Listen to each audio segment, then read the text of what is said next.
Então, agora vamos passar para o senhor Octávio Pena Pirante, diretor do Departamento de Acompanhamento e Avaliação de Serviços de Comunicações Eletrônica, que aqui representa o nosso querido amigo e ministro Paulo Bernardo, das Comunicações. Bom dia, senador Paulo Paim, obrigado pelo convite, parabéns pelo trabalho que vem realizando sobre o tema das comunicações. Lembro que ano passado, no encontro anterior da ABCCom, já estava aqui na audiência pública, também presidida pelo senhor, então parabéns aí por ter adotado esse tema na sua agenda. Bom dia, ABCCom, parabéns por mais esse encontro. Ouvindo as questões levantadas pelo Paulo, percebemos a evolução dos pleitos feitos pela entidade. Talvez há 3, 4 anos, essa visão de que os canais comunitários devem ser um locus natural, um espaço natural para capacitação, um espaço de interação com a sociedade, talvez isso não fosse tão claro. Fico feliz que esse seja um ponto tão evidente ou tão consensual nas reivindicações dos senhores e senhoras. Bom dia aos telespectadores da TV Senado, bom dia aos ouvintes da Rádio Senado. Eu costumo dizer que a comunicação comunitária é essencial para a democracia brasileira. É justamente pelos meios de comunicação comunitária, sejam rádios, sejam canais, por enquanto, de TV por assinatura, que aquela parte da sociedade que muitas vezes não consegue dialogar, não consegue expor as suas ideias em vários meios de comunicação, é justamente nesses meios que elas conseguem se fazer ouvir. Por isso, meios comunitários dão voz e permitem a participação de um segmento grande da nossa população, que muitas vezes não consegue se fazer presente em outros meios de comunicação. Daí a necessidade de termos, como bem definiu a nossa Constituição Federal, um sistema, ou melhor, 3 sistemas complementares de comunicação no país: o privado, o público e o estatal. Bom, o Ministério das Comunicações tem olhado para a questão da comunicação comunitária com dedicação e afinco. Como os senhores sabem, por não serem senhores e senhoras, pelos canais comunitários ainda não estarem na televisão aberta, não é o Ministério das Comunicações que regula a situação da televisão comunitária no país, porém, esse é um passo que deve vir a acontecer nos próximos meses ou anos, né, num processo que já se iniciou no primeiro semestre desse ano. E aí eu lembro que no encontro passado eu falava sobre a consulta pública que faríamos.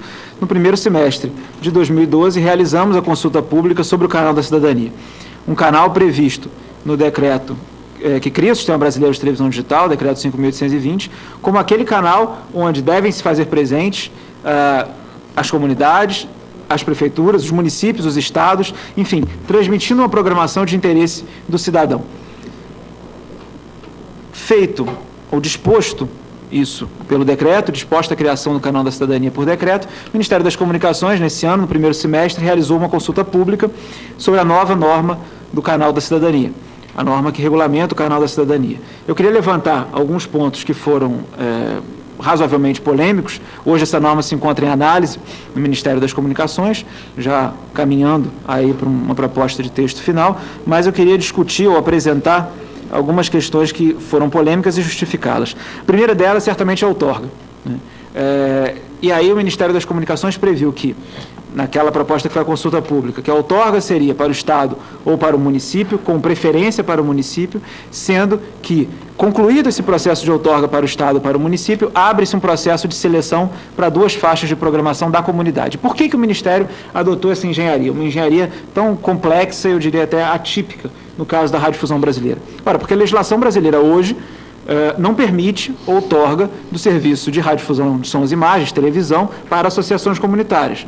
Hoje, as associações comunitárias podem receber outorga apenas para a rádio, para execução do serviço de rádio comunitária. Para a TV, a legislação brasileira prevê apenas que estados, municípios e União, universidades públicas e empresas podem deter outorgas. Daí o Ministério das Comunicações ter optado por esse modelo, digamos, híbrido, mas que preserva uma autonomia entre as faixas de programação.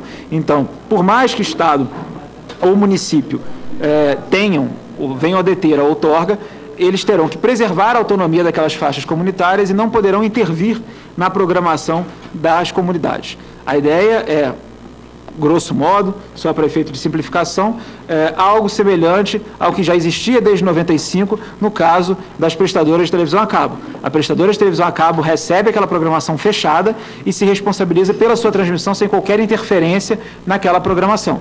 Então, esse é um modelo que garante, que desvincula a programação comunitária dos interesses municipais ou dos interesses dos governos estaduais, preserva a sua autonomia e mais, garante recursos para a sua transmissão. Naturalmente, os principais custos relativos à radiodifusão, ou pelo menos uma parte significativa desses custos, diz respeito à transmissão do serviço, né, à transmissão da programação. E essa transmissão da programação será custeada pela entidade que detém a outorga, seja o município, seja o Estado. Com isso, esse ônus pesado, esse ônus significativo, não recai sobre as associações comunitárias. As associações comunitárias, como já acontece no caso da televisão por assinatura, devem se responsabilizar apenas pela programação que veiculam. E que programação é essa?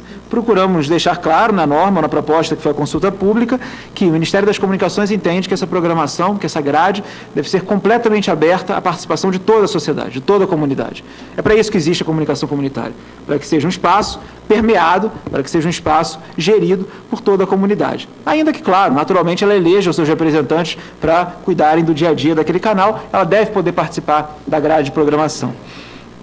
Essa programação, assim como acontece no caso de outros meios de comunicação públicos, deve ter finalidades principais cultural, educativa e uma programação voltada efetivamente para os temas de interesse da comunidade.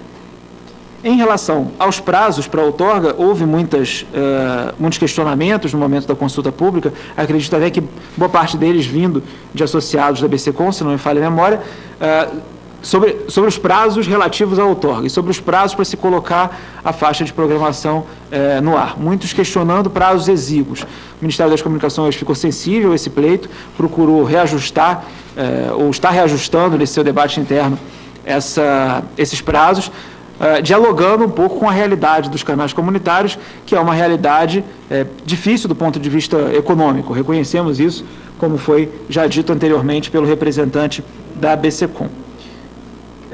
E, justamente por reconhecer essa dificuldade, previmos também esse modelo de custos,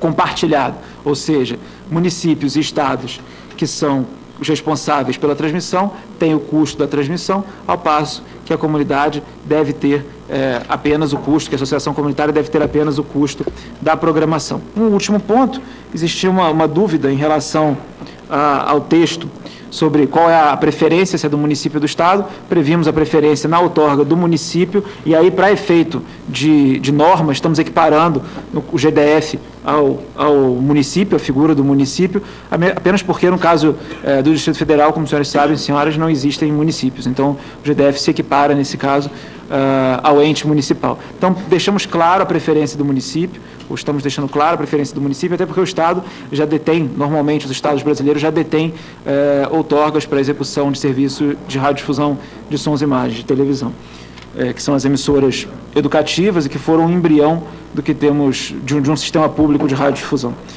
Bom, eram essas as minhas considerações iniciais. Mais uma vez agradeço a oportunidade e me coloco à disposição para o debate. Obrigado. Muito bem, senhor Otávio Pena Pierante, que representa aqui o Municipal Paulo Bernardo, que depois nós vamos abrir uma rodada de perguntas, debate, onde as coisas ficarão ainda mais claras para os nossos convidados.